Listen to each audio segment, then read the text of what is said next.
falar em nome do projeto REAIP 3.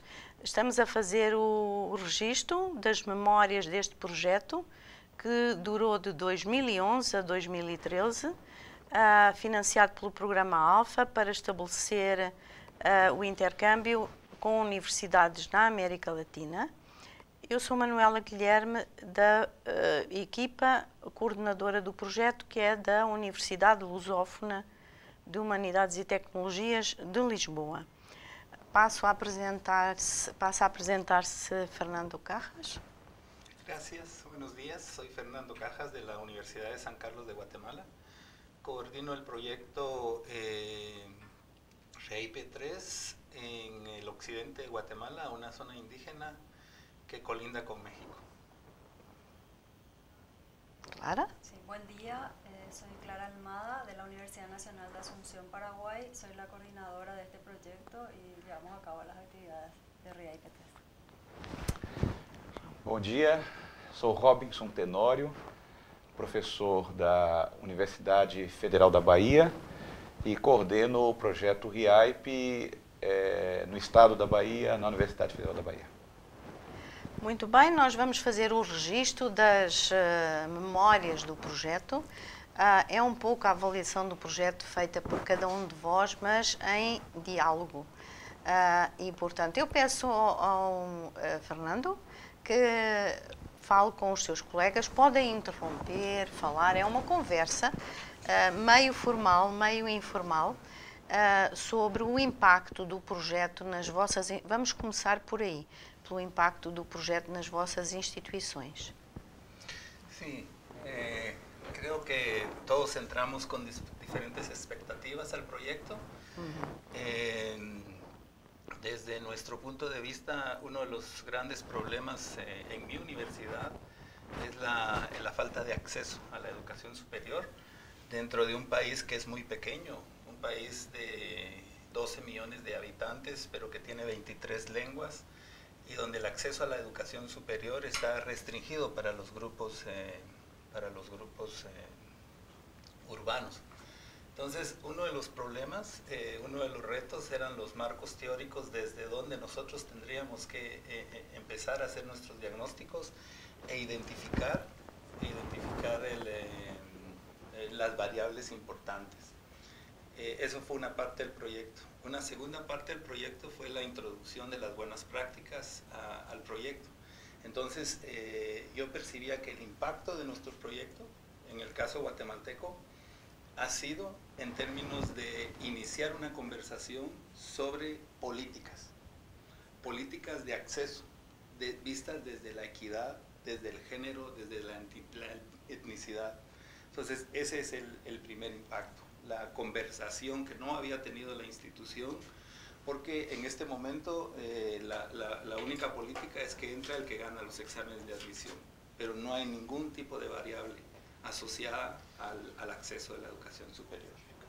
Entonces, a mí me gustaría empezar a comentar que el proyecto ha tenido un impacto en términos de despertar una conciencia de un problema que es muy evidente, es como el aire, donde los grupos minoritarios, grupos no minoritarios en el sentido de números, sino grupos que no tienen acceso a la educación superior, son los grupos formados por mujeres, por grupos étnicos, de clase social pobre, pero principalmente que no están en los centros urbanos. Entonces, el impacto del proyecto ha sido iniciar una sensibilización y proponer un primer borrador de política de acceso, que no se contaba. Fernando fez uma boa introdução em termos contextuais, falando no impacto na instituição, mas explicando qual é o contexto. Clara, pode falar sobre... En la Universidad Nacional de Asunción también tuvo un alto impacto, porque justamente también se empezaron a revisar cuáles eran las políticas que estaban escritas pero no eran aplicadas, y se vio la importancia real de aplicar, porque solamente un 7% de la población de Paraguay, que son 6 millones de habitantes, tiene acceso a la educación superior. Y como dijo Fernando, también exclusivamente el área urbana. Las zonas rurales en general no tienen acceso a la educación superior, y mucho menos los indígenas, que hay una ley en Paraguay, ¿verdad?, que los indígenas tienen acceso a la educación superior sin rendir examen de ingreso en la Universidad Nacional de Asunción. Pero generalmente no es aplicada porque falta hacer conocer más esa ley y que se aplique sobre todo. El impacto en la institución tuvo... Sí, se hizo a través justamente de talleres de sensibilización en las 12 facultades. Se hizo también una aplicación de encuesta especialmente a los becados de esas zonas rurales, a ver cómo ellos veían esas becas. Y también se creó un centro virtual para dar mayor accesibilidad a los estudiantes de las zonas rurales, sin necesidad de desplazarse geográficamente. Robinson vai falar sobre a Universidade Federal da Bahia. No caso da Universidade Federal da Bahia, a gente tem uma situação um pouco distinta. Quando o projeto RIAIP se inicia, em 2011, a Universidade Federal da Bahia já havia implementado, desde 2005, um programa, uma política de reserva de vagas para afrodescendentes e índio-descendentes. Um programa que reservava quase que 50% das vagas para acesso à universidade a afrodescendentes e índio-descendentes. Então essa política estava em plena aplicação. Além disso, nós também, na universidade, havíamos ingressado num grande programa de financiamento federal chamado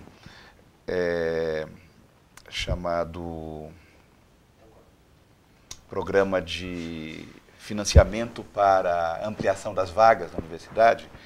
Este programa ele estava propiciando que já naquele momento a Universidade Federal da Bahia fizesse uma ampliação significativa do número de cursos e de novas vagas. Portanto, o projeto RIAIP, ele se inicia com um contexto muito favorável, com a existência efetiva de políticas de equidade e coesão social em desenvolvimento, e muito necessárias no caso do Brasil e particularmente no caso da Bahia.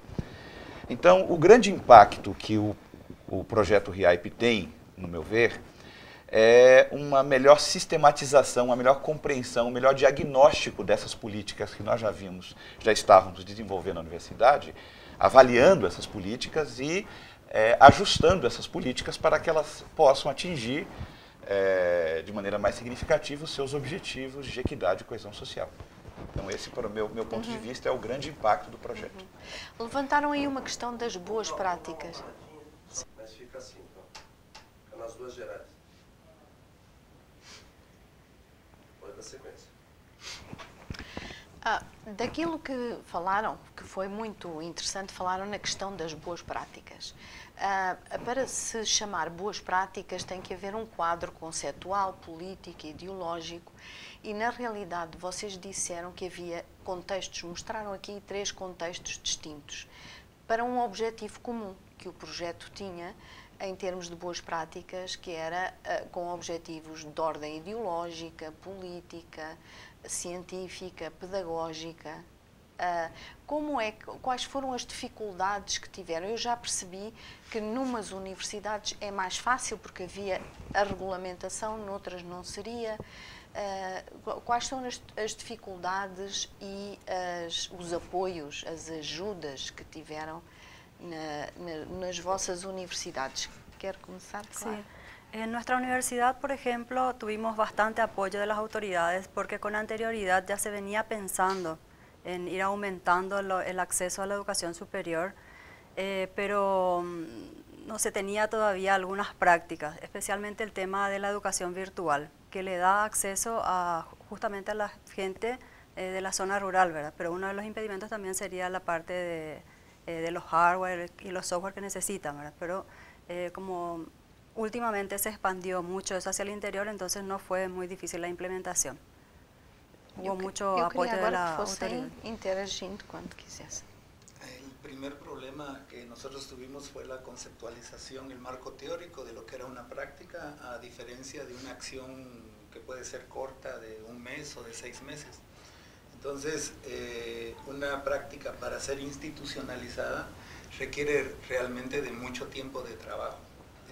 Yo veo que en el caso de la Universidad de Bahía tenían la gran ventaja de que ya existía una política y por lo tanto dentro de esa política podían insertar acciones. En el caso nuestro no existía una política de acceso para grupos vulnerables, ni siquiera existía un diagnóstico de cuáles eran esos grupos vulnerables.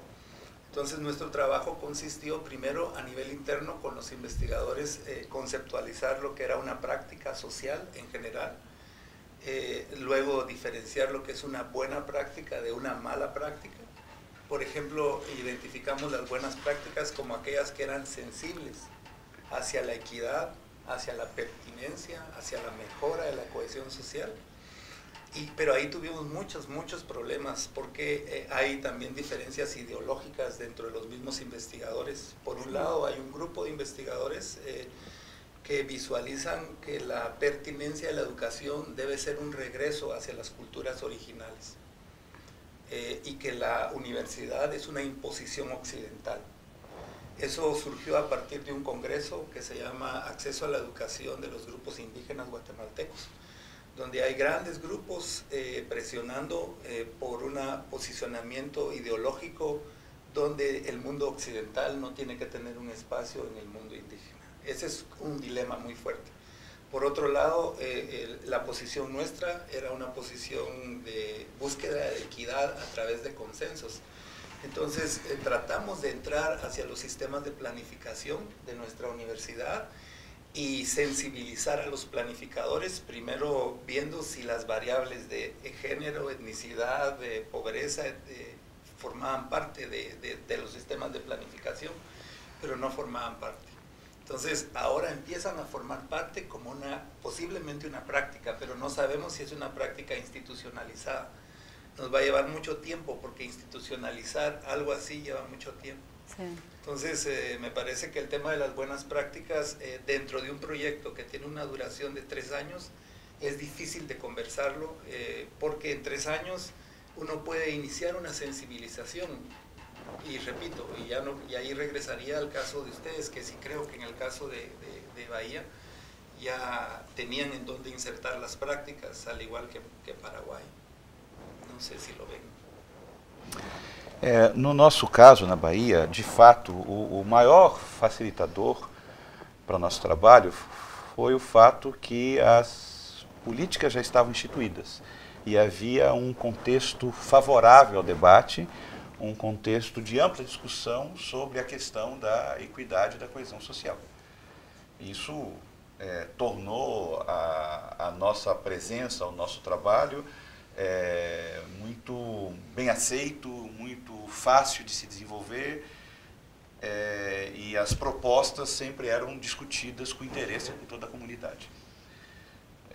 Por outro lado, dado que as políticas já estavam instituídas, o nosso projeto tinha a intenção de fazer um bom diagnóstico dessas políticas e, a partir desta avaliação, propor alternativas de melhoria. E aí residiu a nossa principal dificuldade. Por quê? Porque os registros eles eram esparsos, incompletos, registros não desorganizados pelo fato das políticas estarem sendo justamente implementadas nesse momento, num processo muito dinâmico. Então nós tivemos muitas dificuldades em coligir dados naquela época dessas próprias políticas serem implantadas.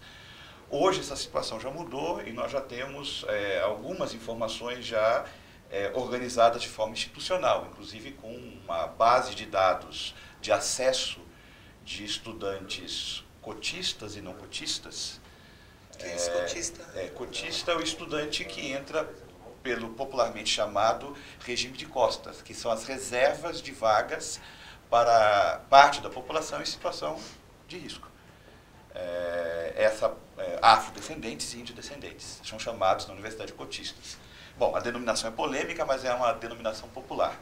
Funcionam por cotas. Esses estudantes cotistas, então, a comparação, a possibilidade de comparação entre acesso e desempenho desses estudantes cotistas, por exemplo, e os não cotistas, hoje já se torna uma realidade. Nós estamos começando a disponibilizar uma base de dados de 2005 para cá, que vai permitir que estudos mais sistemáticos e aprofundados sobre essa política e sobre os resultados dessa política possam ser encontrados e discutidos pela comunidade, aperfeiçoando a própria política. Em alguma das vossas universidades houve impacto nos currículos? Quer nos temas, quer na organização curricular, ¿houve algum impacto através do projeto? En el caso de la UNA, por ejemplo, todavía no tuvo impacto porque es reciente la implementación. Entonces el impacto, como dijo Fernando, se va a medir a un largo plazo.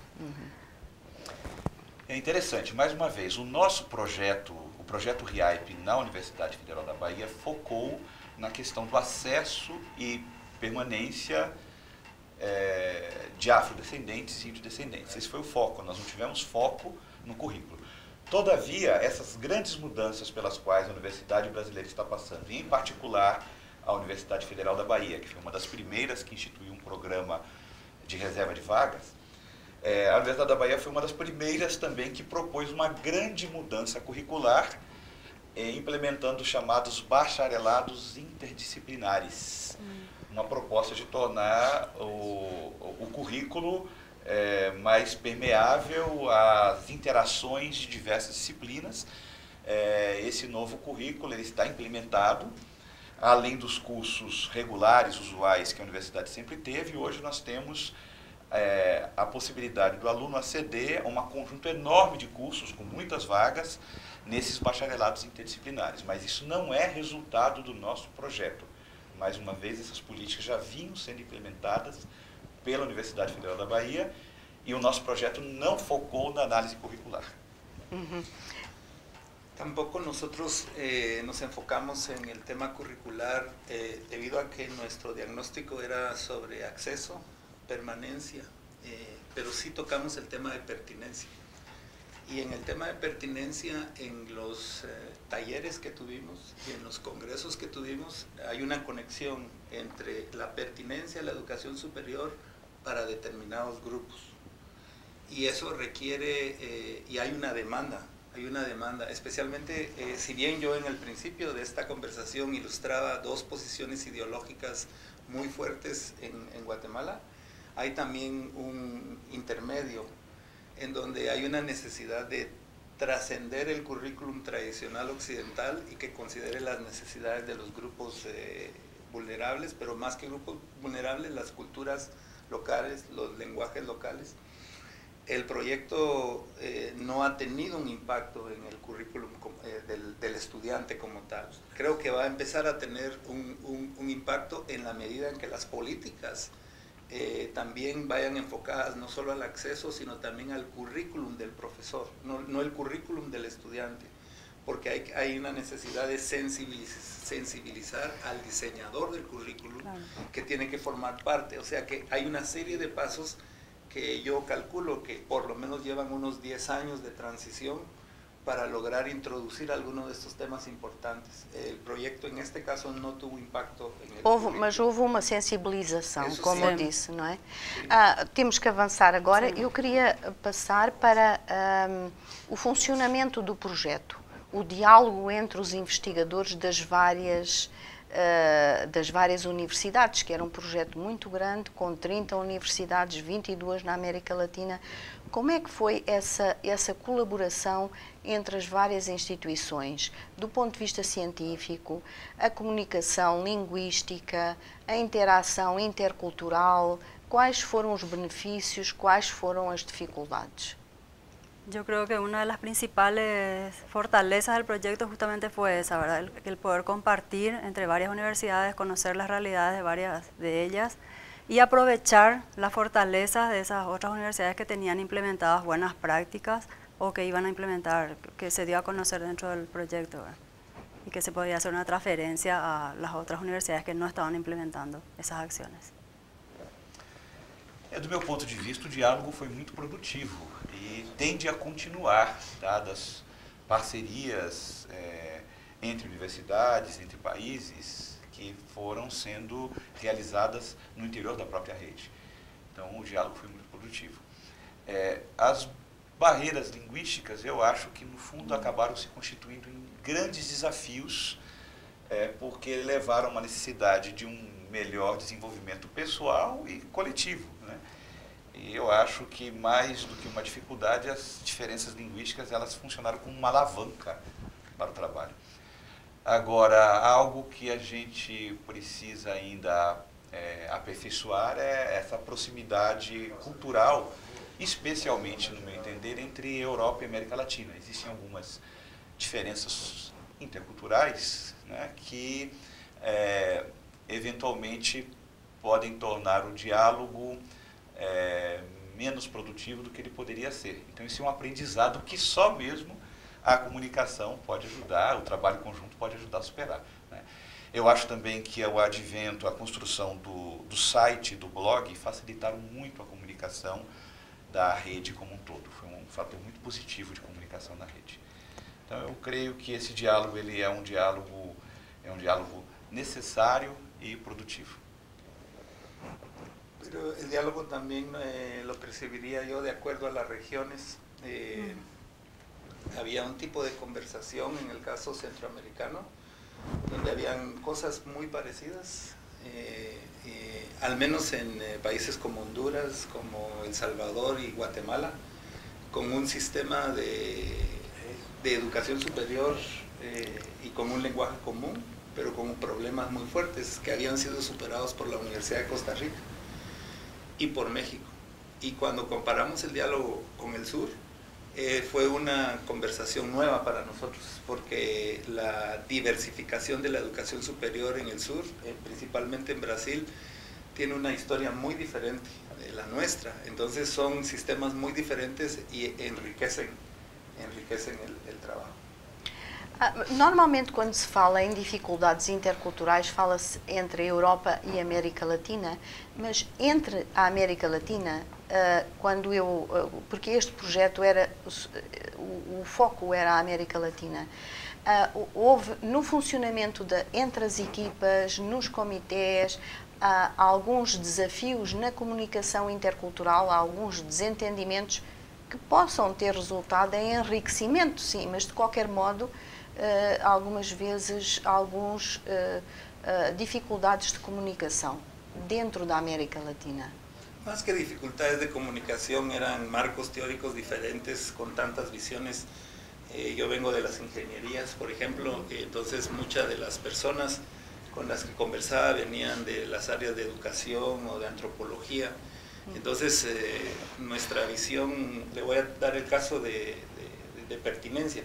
Para nosotros la pertinencia estaba muy identificada con una propiedad del currículum, y mientras que los grupos lo estaban viendo como una relación entre universidad y sociedad. Ese tipo de conversación, más que dificultad intercultural, creo que eran diferentes perspectivas teóricas, diferentes profesiones, que se enriquecían en la medida de que habían diferentes experiencias latinoamericanas, algunas muy parecidas. Digamos, yo veo el caso de Paraguay y Guatemala con bastantes similitudes, bueno, en algunas cosas, y algunas muy diferentes que son tan amplias como el caso de Brasil, que uno se queda muy corto, apenas conoce un pedacito de una amplitud. La otra cosa es que, a pesar de que el proyecto estaba titulado para educación superior, realmente se enfocó en universidades. Y los dos conceptos son diferentes, ¿no? Porque educación superior es un concepto mucho más amplio, y nosotros estamos enfocando nuestra conversación en universidad. Me parecía que aún aí habíamos hecho uma simplificação enorme. Para terminar, eu ia só pedir que falassem sobre o legado deste projeto, que o Robinson já falou, no futuro, não é? Para o diálogo Europa e América Latina e para a promoção da equidade e da coesão social na América Latina também e na Europa, não é? Quais são as heranças, os legados deste projeto que fica, que pode dar novas colaborações, novos projetos? Yo creo que los equipos que se formaron, los grupos que trabajaron, la gente que se conoció de las universidades, quedan como unos enlaces permanentes, ¿verdad? Que para futuras convocatorias podríamos pensar en reunirnos y presentarnos, ¿verdad? que creo que eso es lo más importante. Los proyectos de Alfa, Erasmus o en otros proyectos de nivel Mercosur, sí, que ya estamos aprovechando en algunos casos.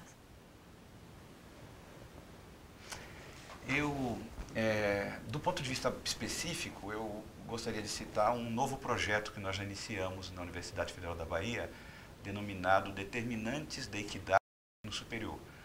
É projeto que objetiva examinar em profundidade quais são os fatores que contribuem para a busca da equidade no ensino superior na Universidade Federal da Bahia. Então, isso é um desdobramento, é um projeto grande, um projeto de 4 anos de duração, que nós já começamos a realizar. Do ponto de vista mais geral do projeto RIAIP, eu acho que um dos grandes legados do projeto e que mostra a importância desse necessário diálogo entre a América Latina e a Europa é uma maior compreensão das possibilidades e também dos limites de uma política comum de equidade e coesão social. A gente percebe, por exemplo, que a América Latina, como já foi dito aqui há pouco por Fernando, as suas universidades não podem ser vistas de uma maneira homogênea. Na verdade, tem uma diferença muito grande do ponto de vista da sua estrutura política e administrativa. E muitas vezes isso exige políticas muito específicas, fazendo com que as propostas mais gerais de busca de equidade e coesão fiquem num nível conceitual muito mais elevado, né? Não se revelem de forma prática, efetiva, em ações concretas idênticas para todas as instituições. Então, eu acho que esta compreensão dos próprios limites de políticas de equidade e coesão social, ela é muito importante para a continuidade do projeto da busca da equidade, que certamente vai motivar todos nós, todos os participantes do projeto RIAIP.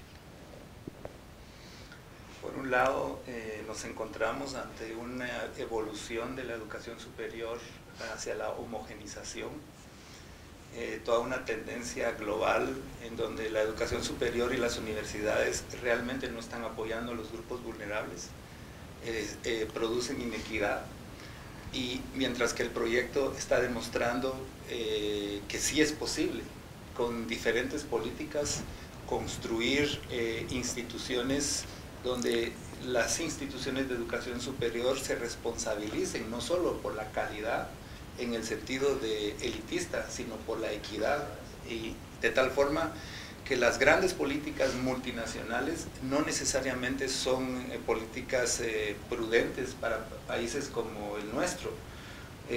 Nosotros no podríamos seguir esos lineamientos porque tendríamos que dejar abandonados a una gran cantidad de personas que necesitan este tipo de educación, que necesitamos este tipo de educación. Yo veo el legado más grande de RIAIP como un posicionamiento del respeto que deberían tener las políticas de educación superior hacia las necesidades locales, dentro de un contexto de equidad, de pertinencia social y del futuro de la responsabilidad social de las universidades y de la educación superior hacia los grupos vulnerables. Y ya no solo como centros de innovación científica y tecnológica para el elitismo, sino para la pertinencia social. Muito obrigada. Vamos continuar esta conversa el viernes, não? Na sexta-feira. Muito obrigada, não podemos continuar mais, sim. Obrigado. É tudo. Obrigada. Gracias. Gracias.